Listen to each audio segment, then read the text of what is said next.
times God's love doesn't feel good, because at times God's love includes disciplining us, Right. so that we will learn to be more like Jesus. But whether it feels good or whether it doesn't feel good, God giving of himself is his love. And that's how we should seek to love others, to do what is best for them, whether they understand that's what's best or not.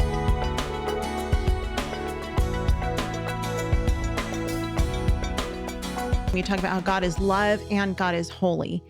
And because of those things, we should fear God. Unpack that, because I think a lot of people are like, fear God, like I'm afraid of him, and it's a different kind of fear.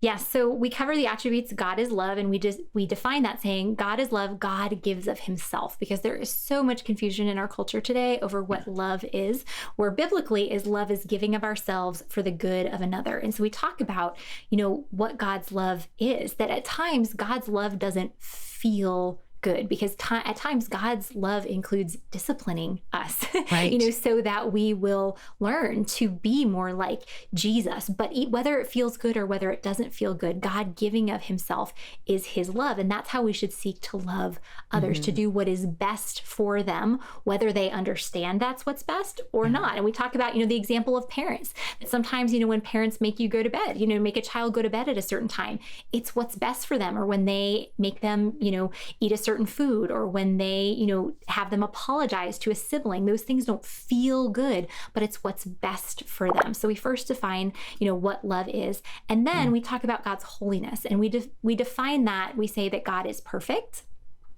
he's exalted, and he is set apart.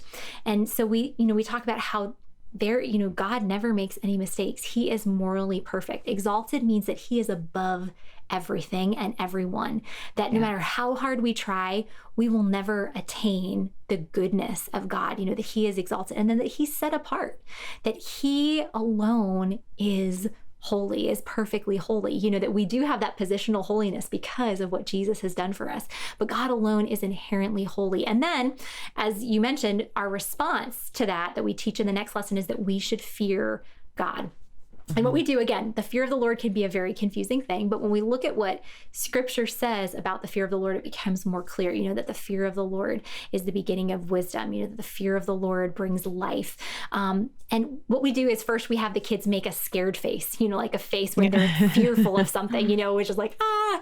And then we say, that's a face that you make when you're scared of something. And then I give the kids a question. I say, I want you to think about your dad. I said, are you scared of your dad?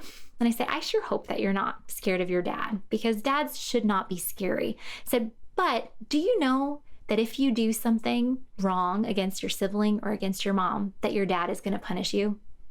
I sure hope so, because that's what your dad should do. And we talk about, if you understand that you need to behave a certain way because your dad is going to punish you if you don't treat your siblings and your mom fairly, that's a fear of your dad. You're not scared of him, but you understand his position of authority. Sure. And you understand that you are to respect that. And I say, that's like what it is with our fear of God, that we shouldn't be scared of God, because God is not someone we should be scared of, but we should have a proper understanding of who God is, that he's an authority over us. Sure. And that when we sin, he is required to be just. And as Christians, he doesn't punish us for our sin, but he does discipline us in our sin. So just to understand, to help kids understand, we're not supposed to be terrified of God. Right.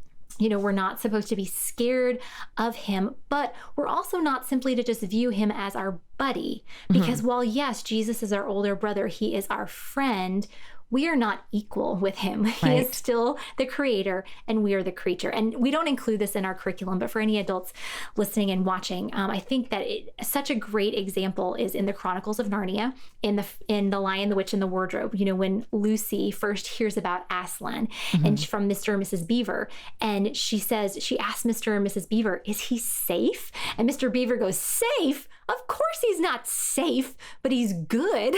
So he's this lion. He's this powerful lion, that could tear anybody and everybody's heads off, but he is good. And similarly with God, that, God is infinite. He is omnipotent. He has power to do anything that he wills, but he is good, and he always wills our good. And so we want ourselves and our children to understand this. Homeschool Insights is sponsored by CTC Math. If you're looking for a great online math program, visit ctcmath.com and try it for free. For more great homeschool inspiration and resources, listen to the Schoolhouse Rocked podcast every Monday, Wednesday, and Thursday.